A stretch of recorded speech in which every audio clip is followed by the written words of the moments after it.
That's not what it says. The words cut through the room like a dropped glass on marble, sharp, final, impossible to ignore. Heads turned, chairs stilled, and a $500 million deal trembled in the silence around a single sentence spoken by someone meant to be invisible. Before we begin, if this kind of story speaks to your heart, feel free to share where you're watching from.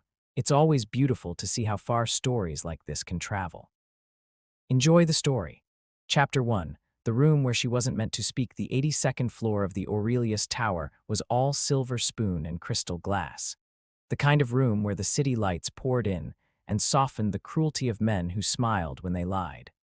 On the table, a low arrangement of orchids ringed a lacquered folder holding a contract that could shift a market and sharpen a knife at the same time.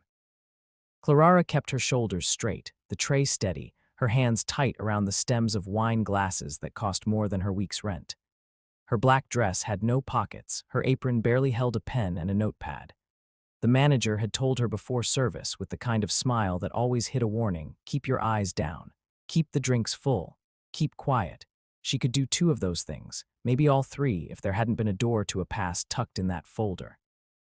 At the head of the table sat Julian Croft, America's favorite charm in cufflinks. His mouth smiled in a way his eyes never did. Croft Financial had been declared too visionary to fail on magazine covers. He wore admiration like cologne. On his left, Derek Highwood, the kind of man who called everyone under 40 kid and everyone under him assistant. On Croft's right, Trent Barlow, whose hand had a habit of snapping when he wanted something. Both men closed their compliments in velvet and their contempt in a thin laugh. Across from them, quiet, still, precise, sat Mr. Naoki Sato. He was the kind of man who made silence feel like a choice, not a weakness. His suit looked simple until you noticed the hand stitching. His shoes were perfectly quiet on the marble. He had brought a translator. His English was more than good enough, but he preferred not to turn a battlefield into a stage. Clara had learned not to stand too close to the table. Men like these had a way of making the air belong to them. She hovered at the periphery, pouring Chardonnay into glasses already at the right inch from full, when she heard Derek say it, in English first. He's like one of those bonsai trees, right? Pretty, decorative, doesn't say much. He laughed into his glass. Trent, folding his napkin, did a low imitation of a bow. You clip a bonsai the way you want, keeps it small. Keeps it compliant. They didn't know she could understand Japanese.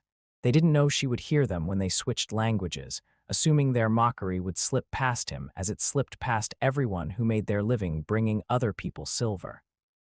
Chinese letter, Japanese letter, Japanese letter, Japanese letter, Japanese letter, Japanese letter, Japanese letter, Japanese letter, Japanese letter, Japanese letter. Bonsai mitai na man da na. He's like a bonsai. She felt her jaw tighten. She took a breath the way her grandfather had taught her, through the nose, fill your lungs to the bottom, hold, release. The butterflies in her stomach folded their wings. Mr. Sato's face stayed still. The translator, a young man with a neat tie and a nervous tug at his collar, glanced up and down, deciding what to render, what to bury. Shall we proceed? Julian smiled with his teeth. The contract lay open. English on the left, Japanese on the right. Clara knew better than to look. She had been told in 1,000 tiny ways that the papers were not for her eyes. But she set down a glass, and there it was. A paragraph in elegant kanji that she could hear in her grandfather's voice as clearly as the day he'd first taught her to write his name in it. Chinese letter, Chinese letter, Japanese letter, Chinese letter, Chinese letter, Chinese letter, Japanese letter.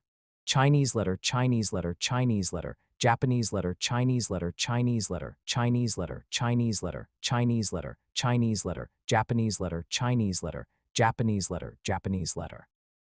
Chinese letter, Chinese letter, Chinese letter, Chinese letter, Japanese letter, Chinese letter, Chinese letter, Chinese letter, Japanese letter, Chinese letter, Chinese letter, Japanese letter, Chinese letter, Chinese letter, Chinese letter, Chinese letter, Chinese letter, Japanese letter, Chinese letter, Chinese letter, Japanese letter, Japanese letter, Japanese letter, Japanese letter, Japanese letter, Japanese letter, Japanese letter. She froze, every word etched into her nerves. In a market downturn, the buyer assumes exclusive control of the target company's assets and operations under the emergency response clause. Her eyes flicked to the English version. It was soft, it was long, it was lying. In periods of market volatility, both parties agree to establish a joint emergency committee to coordinate risk management strategies. Her throat went cold with it. She set the bottle down. The glass trembled and caught a trembling light. Clara.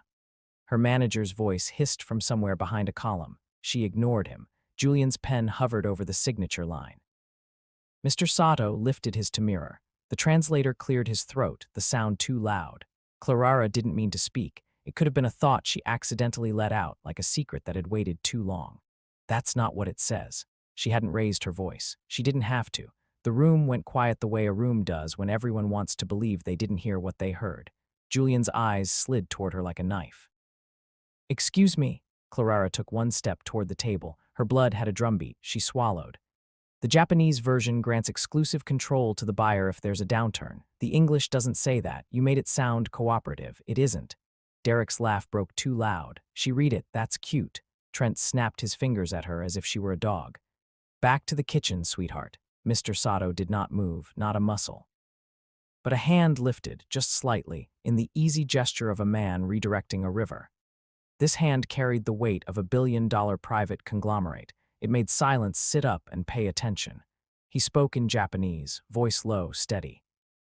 "Japanese letter, Japanese letter, Japanese letter, Japanese letter, Chinese letter, Chinese letter, Chinese letter, Japanese letter, Chinese letter, Japanese letter, Japanese letter, Japanese letter, Japanese letter, Japanese letter, Japanese letter. Anata wa Nihongo ga Hanasaru no desu ka. Do you speak Japanese?" Clara breathed. Bowed her head, as she had been taught.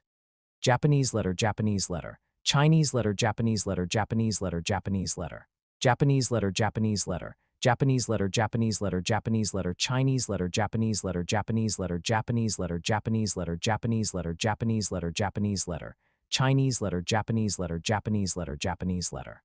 Hi, Sukoshi Dake. Demo, Koko nai kite eru koto wa. Chigemasu. Yes, a little, but what's written here, it's different." The translator's chair scratched the floor. He was pale around the mouth. The nervous tug at his tie became a chokehold. He glanced at Julian, whose face had turned a beautiful shade of fury. Julian's voice cracked under the weight of charm, turning brittle. "Get back to the kitchen, now, or you're fired." Mr. Sato's hand remained in the air. It was a wall between Clara and the threat. He turned to the translator. "Japanese letter, Japanese letter, Japanese letter, Chinese letter, Chinese letter, Japanese letter, Chinese letter, Chinese letter, Japanese letter, Chinese letter, Japanese letter, Japanese letter, Japanese letter, Chinese letter, Japanese letter, Japanese letter, Japanese letter, Japanese letter, Chinese letter, Chinese letter, Japanese letter, Japanese letter. She says this is the meaning. Confirm it." The translator's eyes skittered toward Julian.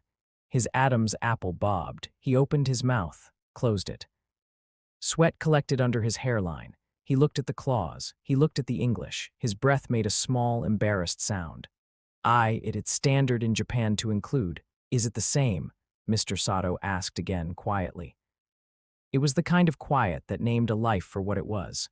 "No." The translator's voice broke, first into confession, then into a flood. "No, it's not the same." Derek sat up straight. "Kenji, what the hell are you?" It was his idea. The translator blurted it, the flood too strong to stop now. He pointed at Julian with a shaking hand. "Clause 9.2b. He told me to keep the English softer. He promised me it was legal. He gave me 20,000 to do it." The 20,000 hit the polished table like a slap. Trent stood up so fast his chair skidded backward and fell. Derek's lips twitched around a curse. Julian did not stand. He stared at the translator as if sheer will could erase the last 30 seconds. Then he looked at Clara with a slow, practiced smile. He moved the pen towards the folder and closed it, the sound final as a slammed door. "This meeting is over," Julian said. His tone was not smooth now, it was ice. "Everyone out." But Mr. Sato didn't move. He lifted the folder, turned a few pages, then laid it gently down. When he looked up, his eyes found Clara, and when he spoke, he did it in English with care. "Thank you," he said, "for telling the truth." Her face heated. She bowed again, this time a little deeper. I wasn't trying to. You were," he said, a soft amusement threading under his seriousness. "And I'm grateful." Julian reached for the security phone. "You don't have the authority, Mr. Croft," Mr. Sato said, shifting his tone without raising his volume. "We will speak again with lawyers in a different room." Julian froze. Then he smiled a smile that could butter knives. "Kenji, get your coat." but the translator was already crying quietly into his hands. Chapter 2, the aftershock brighter than a flashbulb news can sprint where men can't. By morning, there was a video clip, grainy, badly framed, shot from the kitchen's cracked open door by a busboy who sent it to a girlfriend who sent it to a cousin who uploaded it with the caption, "Black waitress speaks Japanese, stops $500M scam." The internet ate it with both hands. That's not what it says trended. There were think pieces in hours, memes by noon. A lawyer on cable TV used the word fraud with a slow, savored pleasure. Croft Financial's stock slid. The board called an emergency meeting. Derek and Trent released statements so similar it felt like they'd been written by someone who thought swapping out adjectives counts as originality. Words like miscommunication and cultural nuance tried to blunt a blade that had already found bone. Clara slept in a small room off a kitchen that smelled forever like grease and garlic. Her phone buzzed on the nightstand with so much energy it moved. There were congratulations from coworkers without names in their contacts. There were threats from anonymous accounts that couldn't write her name right. There was one text from her mother, "Baby, what happened? Are you okay? Do I need to come down there?" She set the phone on her chest and stared at the water-stained ceiling. The manager fired her by lunch. He looked at his shoes and then at a point somewhere over her left shoulder. It's not personal. It was personal. It was survival. It was both.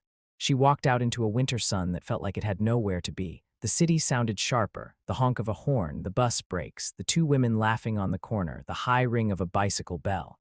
She stood under the shadow of the tower where men like Julian wrote lines to other people's futures, and she thought, what did I just do? She went home.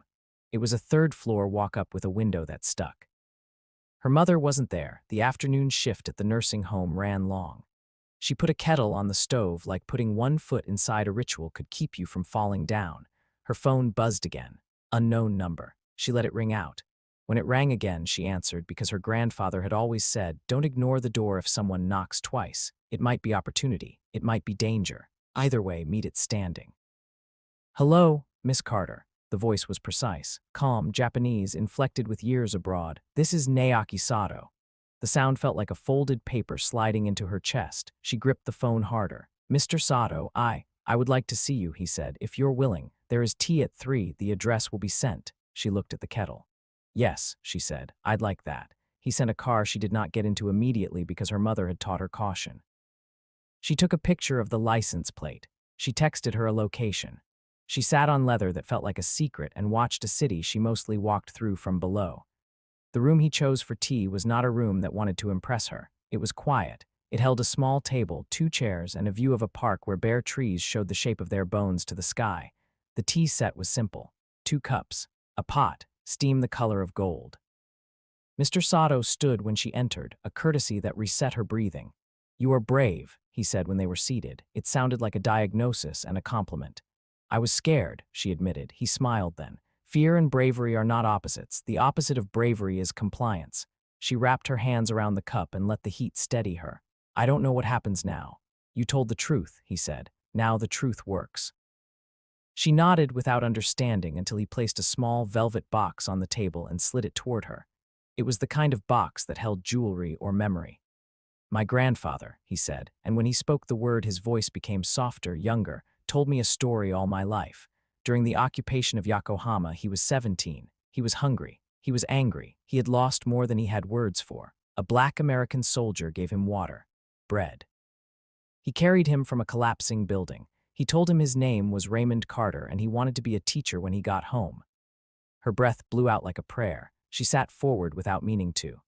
My grandfather was Raymond. He taught me Japanese. He said kindness doesn't need a translation. Mr. Sato's eyes warmed. He pushed the box closer until it touched her knuckles. Raymond Carter saved my grandfather's life. We tried to find him. We couldn't. We did not forget. We keep our debts. She opened the box with hands that shook. Inside lay a watch, not expensive by any modern measure, but its face was hand-worn and its back engraved with 2 names in 2 languages. R. Carter, Chinese letter, Chinese letter. My grandfather carved your grandfather's name when he was old enough to afford to have a man do it, Mr. Sato said. He said this watch is time borrowed. When we find him, we return it. I think time has found its own way. She touched the watch like it might lift and fly. The past narrowed to a point. She saw her grandfather's hands, his knuckles. The way he picked lint off the couch and told her the word for kindness as if it were a single syllable you could hold in your mouth. "Why give this to me?" she asked, voice thin. "Because you brought us to a table where we can see each other," he said. "Because honor travels blood and choice both. Because I owe you and your mother and your grandfather more than a story." The next thing he slid across the table was heavier. A folder. Inside, papers clean, official. A letterhead that had weight. He didn't put his finger on a number. He didn't have to. The world in the folder was made of numbers. "A scholarship," he said. "Wherever you want to study, full, the stipend is generous. We will set up an account you control. You will not owe me. You will do with it what you believe is right." Her mouth opened, closed, opened again. I don't know what to study.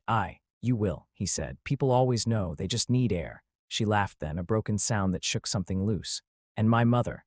I have a hospital in need of a supervisor with hands like hers. The salary is high, on purpose." She set the cup down because it could not be drunk and held a life at the same time. Thank you, I don't have words big enough." He inclined his head. "Then use small ones, use them well." Chapter 3, the men who carved a LIE while Clara held a watch and her future in the same hands. Julian Croft held a scotch he didn't drink. His board framed him in expensive wood and controlled nostrils. He had built an empire on charm, leverage, and the assumption that if you kept talking, people would stop reading.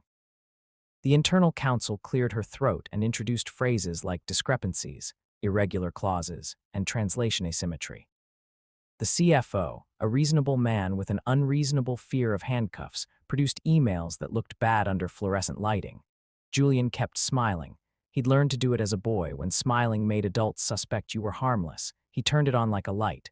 "It's a misunderstanding," he said. "Legal drafts differ all the time." "Sato's people." "I have Sato's people on line 3, a board member interrupted. "And the SEC on line 2. Julian's smile faded by an inch. He looked at the HR head, a man who had been nodding through a decade but now remembered his spine.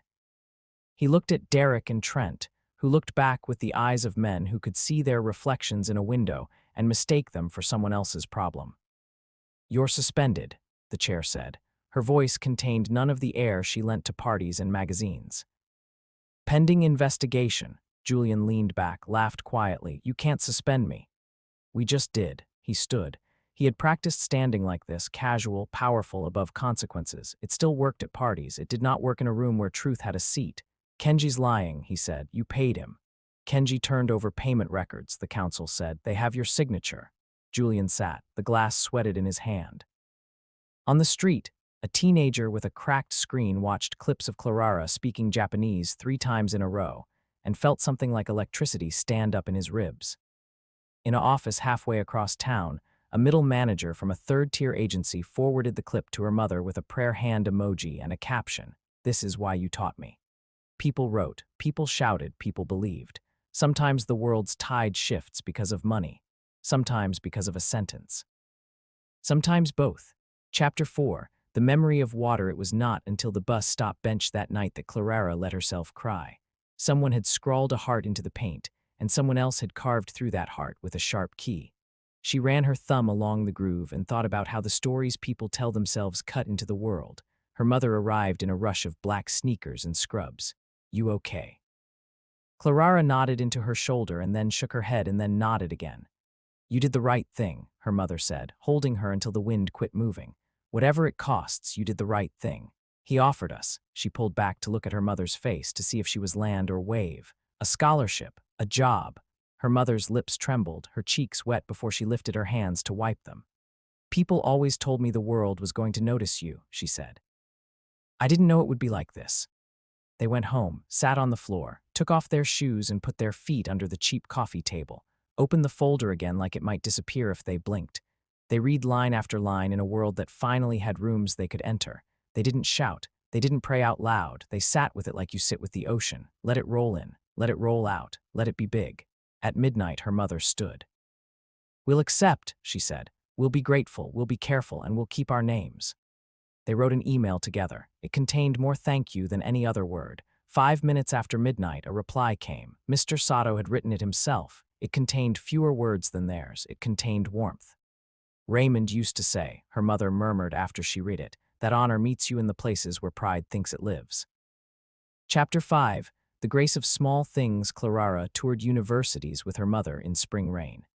She chose a program with international law and translation because it tasted like both future and reckoning. She found a professor who cared about power the way you care about a vein of gold under rock. She read cases about interpretation gone wrong and treaties translated sideways.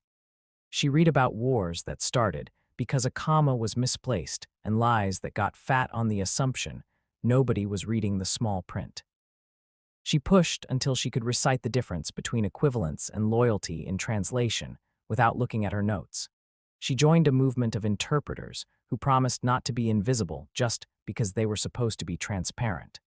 On her mother's second day at the hospital Mr. Sato had mentioned, she came home and put her shoes by the door and said, "There's a difference between a place that respects you and a place that tolerates you. I can feel it in my neck." Meanwhile, Croft's empire bled. He called a PR firm that told him to apologize, so he apologized, and it sounded like a man tracing an apology from someone else's letter. He called an old friend at an old paper who told him the board was going to save itself, and he could either get ahead of it or be thrown under it. He went on a TV show very late at night and tried to smile and said the word miscommunication 4 times. At dawn, a story dropped with emails, subject lines, timelines. The 20,000 was 12 wires in smaller amounts, a coffee at a hotel where nobody ever went, a Dropbox folder you could hear whining from across the screen. The translator, Kenji, recorded his statement in English and in Japanese. He looked small in the video, like a man measuring the size of his own mistake. "I did wrong," he said into a lens that could have been anyone's eyes. "I thought it was just language. It wasn't. It was stealing. It was my responsibility to say no. She did what I should have done. She told the truth." People wrote think pieces about integrity as if integrity were an exotic bird spotted in the wild. People wrote think pieces about race and class and who gets to speak in rooms where deals are decided. People wrote think pieces that said nothing at all but did it beautifully. At the edge of it, Clara attended class, worked a part-time job tutoring students in Japanese who wanted to say more than anime catchphrases, and bought her mother a new pair of white sneakers that made her feet look like they were going somewhere else. Chapter 6. A meeting in a small garden months later. She stood in a garden behind a museum where bonsai trees were displayed like small acts of patience. Mr. Sato had asked her to meet him there without pretext, without fanfare. The trees had been shaped by years. They looked like ideas made manifest, that time and care could make what was wild into something that revealed a shape you hadn't known was there. "They called me a bonsai," Mr. Sato said, hands behind his back, looking not at her, but at the branch of a tree that leaned, by design, toward light. "They thought it meant small." "They didn't understand pruning is not about control. It's about intention." Clara smiled. "What do you do with an insult that is also a metaphor? You take it," he said. "You grow something with it." They walked the garden slowly. He didn't wear a watch. She wore 2 sometimes, the old one in her pocket, the new on her wrist. "I spoke to your professor," he said. "We are beginning a grant for translation integrity initiatives, scholarships, certification. A pledge among corporations that multi-language contracts must be equal or void. We are calling it the Carter-Sato Accord." She stopped walking. "Let the words fall into place. You named it after them." "We named it after us," he corrected gently. "After a kindness in rubble that made a path in air." She laughed, a sudden bubble. "People will hate it." "They hated child labor laws," he said, deadpan. "They'll adjust." He turned then, studied her face. "How are you, truth teller?" "Learning when to speak and when to let others," she admitted. "Learning courage without performance." He nodded as if he knew. "I have a question for you," he said. "Would you do it again? If you knew you'd lose your job, that there would be hate, that you might become a story, would you speak?" Her answer lived in the quiet between their breaths. She thought about fear, about heat, about the thin trembling of a wine glass on marble. She thought about a sentence that had begun as a thought and leaped out like a deer running from fire. "I think we practice our answers every day," she said. "So when the moment comes, we don't have to think. We become the person we already made. I would speak. I hope I always would." He considered her, a hint of pride shifting the corners of his eyes. "Then you will probably make a great deal of trouble." "I'm counting on it." Chapter 7. The fall and the after. Julian Croft did not go quietly. Men like him rarely do. He filed suit against everyone but the weather. He claimed emotional distress. He claimed conspiracy. He claimed the claw's language was an intern's mistake, and he had never read Japanese, which was beside the point, but he said it anyway. The board accepted his resignation with a statement so strict and clean it could have been used to cut glass. Regulatory agencies did what they do in a compressed American way, a lot, and then nothing, and then suddenly everything at once. There were fines. There was an agreement. There were no prison jumpsuits, but there were wrists that learned the weight of not being able to get into the good restaurant. Derek and Trent learned the word deposition like it was a second language. Their wives learned what it was to leave a gala early. Their children learned that not all fathers are heroes, and sometimes villains buy ice cream. The translator, Kenji, went quiet for a while. Then he started a small clinic for freelancers in his city that taught them how to say no, how to read contracts, how to set boundaries. He didn't make much money. He slept well for the first time since the folder had slid across the table under those orchids. He sent Clara a thank you note in both languages. It ended with apology and began with one too. He folded honor back into a life that had been missing a seam. The Aurelius Tower dining room replaced the orchids with succulents because some consultant told management succulents were calming. Waitstaff were told to remain invisible with more kindness now. They still existed by the edges of plates. People forgot. People always do, because forgetting is a kind of human sleep. But some remembered. A teenager in Ohio enrolled in Japanese 101 because of a clip. A woman in Tokyo told her daughter she could be both small and significant. A man in Lagos sent the story to his sister with the note, "Speak like this."